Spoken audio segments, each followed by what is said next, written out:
Hey guys, good morning. আমি লিপি, আমার নিউ ব্লগে সবাইকে স্বাগতম। তো কেমন আছো? আশা করি ভালোই আছো। আমি খুবই ভালো আছি। আজ একটা রেসিপি নিয়ে এসেছি। রেসিপিটা হলো ইলিশ ভাপা। তো ইলিশ ভাপা কিভাবে করে সেটা তোমাদের সামনে শেয়ার করছি। এখানে সর্ষে আর কাঁচা লঙ্কা মিক্সিতে বেটে নিয়েছি, তারপরে দিয়েছি সর্ষের তেল, তারপরে দিয়েছি এখানে জিরে গুঁড়ো। জিরে গুঁড়ো দেওয়ার পরে কিছুক্ষণ পরিমাণে ঘাটে নিতে হবে, তারপরে দেবো লবণ। মানে রেসিপিটা আজকে আমি করছি না, মানে আমার বড়দি করছে, মানে আমার ননদ করছে। তো ওটাই তোমাদের সামনে শেয়ার করছি। তো চলো দেখো কি কি দিচ্ছি আর কি করছি। তো লবণ দেওয়ার পরে এখানে পরিমাণে একটু কাঁচা লঙ্কা তো দিয়েছি, একটু লঙ্কার গুঁড়ো দিব। তোমরা যতটা ঝাল খাও ততটাই দিবে, তার বেশি দিতে হবে না। তো এখানে একটুখানি পরিমাণে হলুদ গুঁড়োও দিব। তো হলুদ গুঁড়ো দেওয়ার পরে ভালো করে এটাকে মিক্স করে নিতে হবে। তো আজ ইলিশ ভাপাটা করব কুমড়ো পাতা দিয়ে কুমড়ো পাতা, তার পরিমাণে একটুখানি মানে তেল দিয়ে দিতে হবে। তো তেল দেওয়ার পরে একটু ভালো করে নেড়ে চেড়ে নিতে হবে।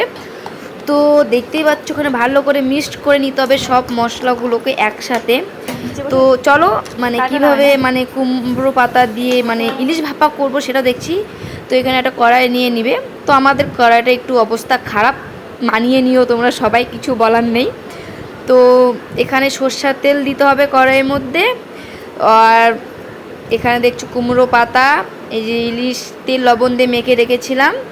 তো এই যে দেখতে পাচ্ছ গ্রেভিটা, এই গ্রেভিটার মধ্যে এই কুমড়ো পাতাটা দিয়ে দিতে হবে। তারপরে মানে ইলিশ মাছটা উপরে দিতে হবে, দেওয়ার পরে এটাকে মুড়িয়ে নিতে হবে। তো মুড়িয়ে নেওয়ার পরে এটাকে এইভাবে উল্টে দিতে হবে।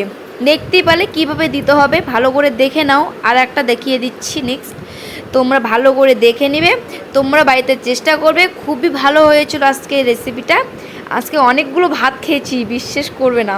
তো দেখতে পাচ্ছ এই যে গ্রেভিটা এইভাবে নিবে, চামচ দিয়ে বা হাতের সাহায্যে নিলেও ভালো হবে। তো এই যে মাছের পিসটা দিয়ে দিলাম। দেওয়ার পরে এই যে মানে ছোট ছোট যদি পাতা হয় তাহলে দুটো করে দেওয়া যাবে, আর বড় বড় হলে তো কোনো ব্যাপারই নেই। আর হ্যাঁ গাইস, জ্বালা জ্বালা পাতা নিবে কিন্তু, বেশি মানে পুরো পাতা না।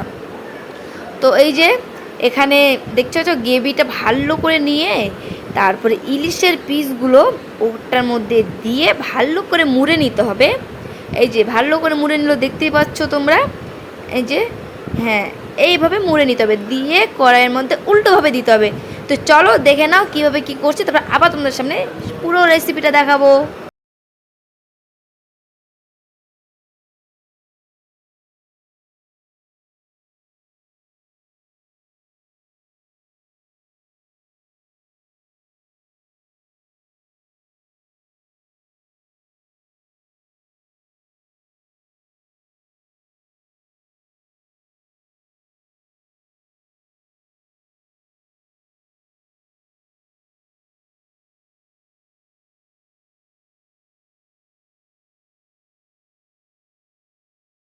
দিব পরিমাণে একটু জল, মানে সর্ষে যেগুলো বেটেছিল ওগুলো জল, আর হলুদ, আর পরিমাণে কিছু লবণ, আর এখানে কাঁচা সর্ষের তেল দিতে হবে।